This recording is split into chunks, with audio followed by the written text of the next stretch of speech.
बिस्मिल्लाहिर्रहमानिर्रहीम। नाज़रीन अस्सलाम वालेकुम, मैं हूँ इमरान वसीम। नाज़रीन, चेयरमैन PTI साबिक़ वज़ीर आज़म इमरान ख़ान ने बनी गाला में एक अहम इजलास तलब किया है और इस इजलास में नाज़रीन जो इस्लामाबाद हाई कोर्ट का 8 सितंबर का ऑर्डर है, जिसमें ये कहा गया था कि इमरान ख़ान पर 22 सितंबर को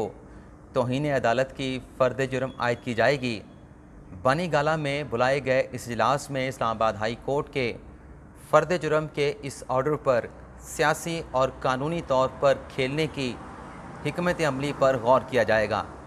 इस सिलसिले में नाज़रीन जो इब्तदाई स्ट्रेटजी बनाई गई है, एक तो उसकी तफसीलात आपके साथ हम शेयर करेंगे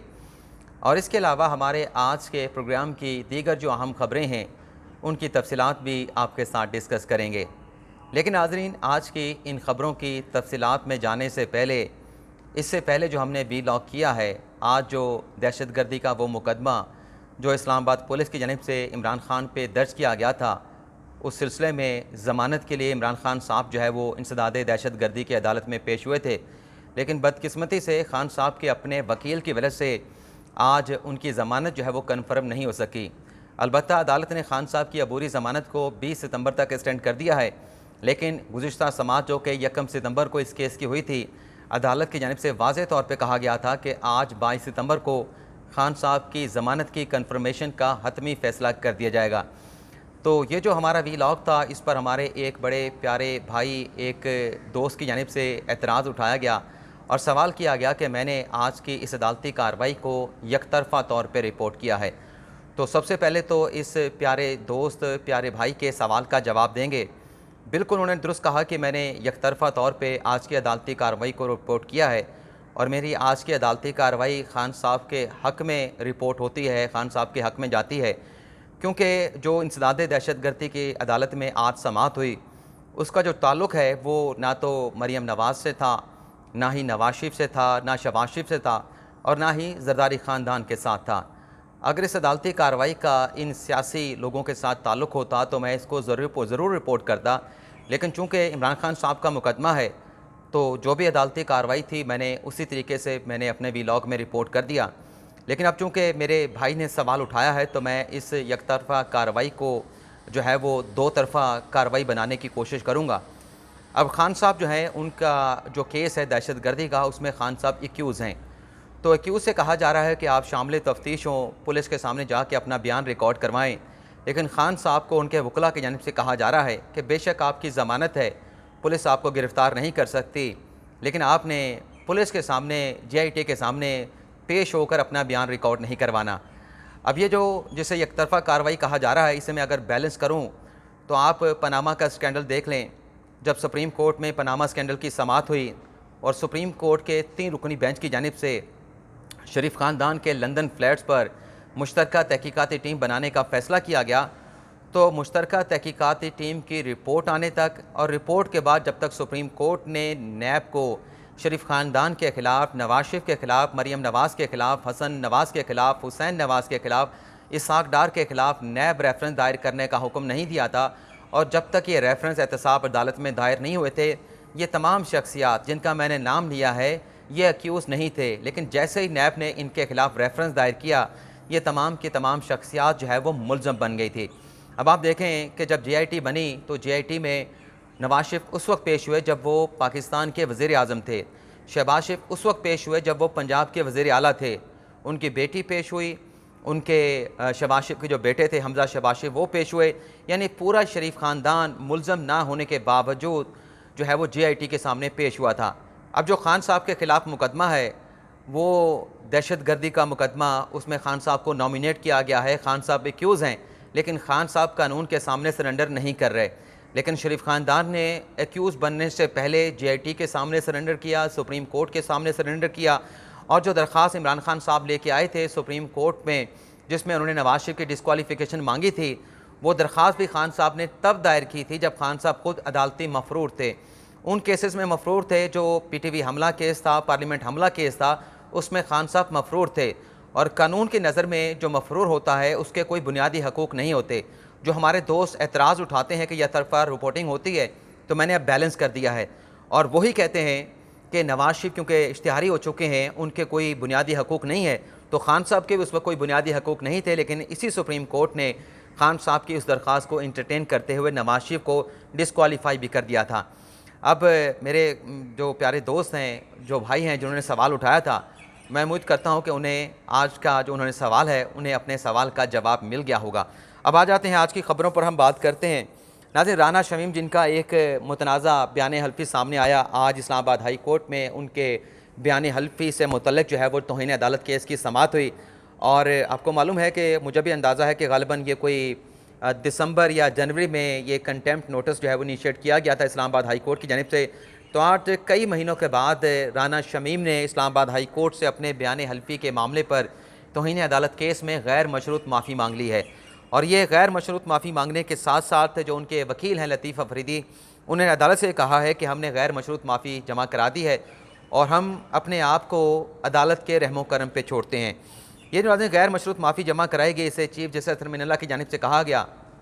कि इस गैर मशरूत माफ़ी को पढ़ें। वो गैर मशरूत माफ़ी पढ़ी गई और कुछ सवालात उस माफ़ी पे उठाए गए चीफ जस्टिस अतर मिनल्ला की जानिब से। मैं वो सवाल ज़्यादा डिस्कस नहीं करूँगा क्योंकि वीलॉग फिर लंबा हो जाता है, कुछ दोस्त देखने वाले बेजार होते हैं कि लंबा होता है, मुख्तसर किया करें अपना वीलॉग। तो चीफ साहब ने कहा कि आप जो अदालती फ़ैसले होते हैं, यानी लतीफ़ अफरीदी जो कि राना शमीम के वकील थे, उनसे कहा गया कि अदालत के जो जजमेंट्स हैं, जो फ़ैसले हैं, उस पर आप बेशक तनकीद करें। ये अदालत आपको कंटेम्प्ट केस में नहीं बुलाएगी और ये जो आपने गैर मशरूत माफ़ी जमा कराई है, इसका हम जायज़ा लेंगे। अगर आपकी गैर मशरूत माफ़ी जेन्युइन हुई तो और आपका जो कंडक्ट है वो भी उससे साबित हुआ कि आप पशेमान हैं, आप नदामत का इज़हार कर रहे हैं, तो आपकी माफ़ी एक्सेप्ट कर ली जाएगी। लेकिन अदालत ने उनसे एक सवाल उनके सामने रखा, पूछा लतीफ़ अफरीदी से कि आपने इस गैर मशरूत माफ़ी के साथ अपना जो बयान हल्फी है वो जमा करवाया है।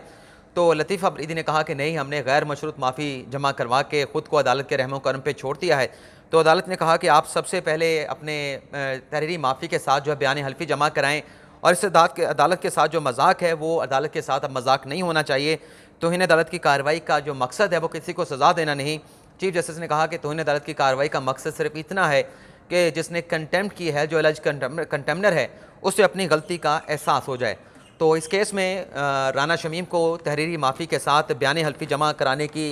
हदायत देते हुए, हुक्म देते हुए मुकदमे की जो समाअत है उसे 19 सितंबर तक जो है वो मुलतवी कर दिया गया। यानी अगले हफ्ते का जो पहला पीर होगा राना शमीम के खिलाफ इस तौहीन अदालत केस की एक मरतबा फिर जो है वो समाअत होगी। अब 19 सितंबर को राना शमीम की माफ़ी एक्सेप्ट होती है नहीं होती, आज भी कुछ सवालात अदालत ने उठाए हैं उनकी तहरीरी माफ़ी के ऊपर, लेकिन अल्टीमेटली जो फैसला होना है वो 19 सितंबर को ही होगा। अब आ जाते हैं नाजरीन, एक और क्लीन चिट दे दी गई है और ये क्लीन चिट दी गई है पंजाब के महकमा एंटी करप्शन की तरफ से।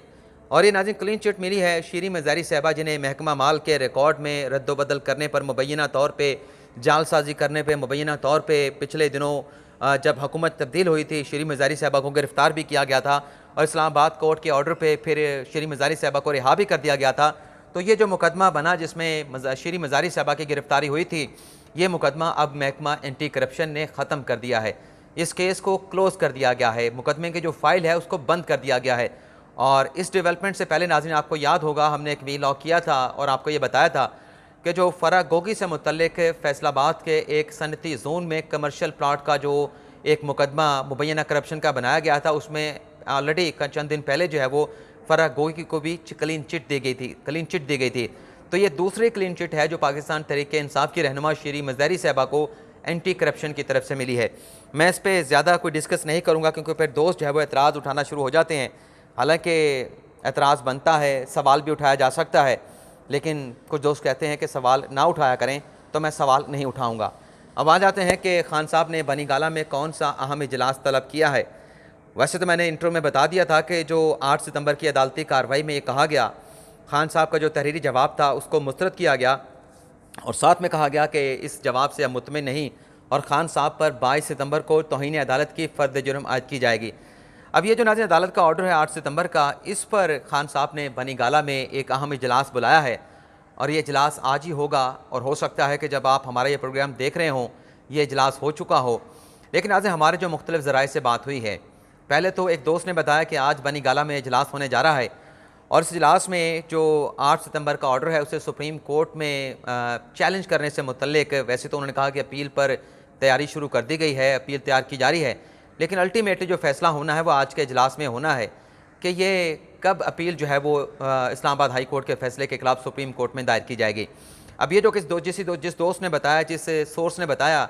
उसके बाद खान साहब की लीगल टीम और पाकिस्तान तहरीक इंसाफ के जो लीगल माइंड्स हैं, यानी पाकिस्तान तहरीक इंसाफ की जो लीगल टीम है, उनके लोगों के साथ मैंने रब्ता किया और पूछा कि आज कोई इजलास हो रहा है जिसमें जो 22 सितंबर को फ़र्द जुर्म आयद होना है, उस ऑर्डर के हवाले से कुछ हकमत अमली पर आप गौर कर रहे हैं।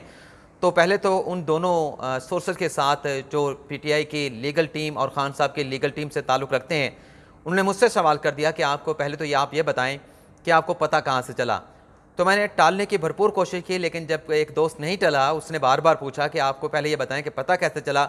तो मैंने कहा कि जिस तरह से नजम शेटी की चिड़िया है, वो नजम शेटी की चिड़िया मेरे पास आ गई है, तो कुछ ना कुछ खबरें मुझे भी मिलती रहती हैं। तो उस दोस्त ने कहा, उस वकील ने कहा कि चलें, इजलास तो आज है और इजलास के बाद जो भी डेवलपमेंट होगी वो आपके साथ मैं ज़रूर शेयर करूँगा। लेकिन आज इसके अलावा जो मुझे पता चला है, उसमें यह बताया गया है कि जो 22 सितंबर को फ़र्द जुर्म आयद करने का ऑर्डर है 8 सितंबर का, उस पर कानूनी और सियासी तौर पे, वैसे तो कानूनी तौर पे खेला जाएगा, सियासी तौर पे तो मेरे सोर्स ने कह दिया, तो उससे खेलने की हिकमत अमली जो है वो बनाई गई है। और वो प्लानिंग की जो इब्तदाई शेप है वो मुझे ये बताई गई है कि ऑर्डर तो चैलेंज होगा जो इस्लामाबाद हाई कोर्ट का है और सुप्रीम कोर्ट में चैलेंज होगा, इंट्रा कोर्ट अपील तो इस्लामाबाद हाई कोर्ट में हो नहीं सकती। लेकिन बताया मुझे ये गया है कि क्योंकि 22 सितंबर की तारीख डाली गई है, तो 22 सितंबर से चंद रोज़ पहले, ग़ालिबन जो मेरा अंदाज़ा है कि 22 सितंबर को जुमेरात का दिन होगा। वैसे देख लेते हैं, इतनी देर नहीं लगेगी। तो दोस्त ने ये कहा, हमारे सोर्स ने कहा कि 22 सितंबर की तारीख से 3 या 4 दिन पहले ये अपील जो है वो सुप्रीम कोर्ट में दायर की जाएगी। ये बिल्कुल जुमेरात का दिन है और इसलिए इतने दिन इंतज़ार करना पड़ेगा कि 22 सितंबर की तारीख करीब आने पे जब हम ये जो अपील है वो 18 या 19 सितंबर को इस्लामाबाद हाई 19 या 20 सितंबर को दायर करते हैं, तो इससे ये होगा कि एक तो इस्लामाबाद हाई कोर्ट में ये अपील आ जाएगी और 22 सितंबर को खान साहब पर फ़र्द जुर्म आयद नहीं हो सकेगी और हम इस केस में सुप्रीम कोर्ट से इस्तदा करेंगे कि फ़ौरी तौर पे इंट्रा कोर्ट अपील पर समाअत करके जो इस्लामाबाद हाई कोर्ट का ऑर्डर है उसको सस्पेंड किया जाए। और उस सोर्स का कहना है कि अगर वो अपील 22 सितंबर से पहले समाअत के लिए मुकर्रर ना भी हो सकी, तो कम अज़ कम हमारे पास जवाज़ होगा इस्लामाबाद हाई कोर्ट के सामने जब 22 सितंबर को इमरान खान साहब पेश होंगे, तो हम अदालत से कहेंगे कि जब तक सुप्रीम कोर्ट में जो अपील दायर की गई उस पर कोई फ़ैसला नहीं हो जाता, तब तक आप फ़र्द जुर्म की जो कार्रवाई है उसको मौखर कर दें। तो ये वो प्लानिंग जो 8 सितंबर के ऑर्डर से कानूनी तौर पे खेलने की एक इब्तदाई शेप, इब्तदाई जो हिकमत अमली बनाई गई है, ये हमारे पास तफसीलात पहुँची हैं जो आप नाज़रीन के साथ हमने शेयर की हैं। अब देखते हैं कि बनी गाला में जो इजलास होता है, जो आज होना है, उसमें इस सिलसिले में क्या हिकमत अमली तय होती है। हमें कुछ खबर मिली तो वो भी आपके साथ हम ज़रूर शेयर करेंगे, लेकिन फ़िलहाल अब तक के लिए इतना ही। आप नाज़रीन से इजाज़त चाहेंगे। अल्लाह ताला हम सब का हामी नासिर अपनी दुआओं में याद रखिएगा। अल्लाह हाफ़िज़।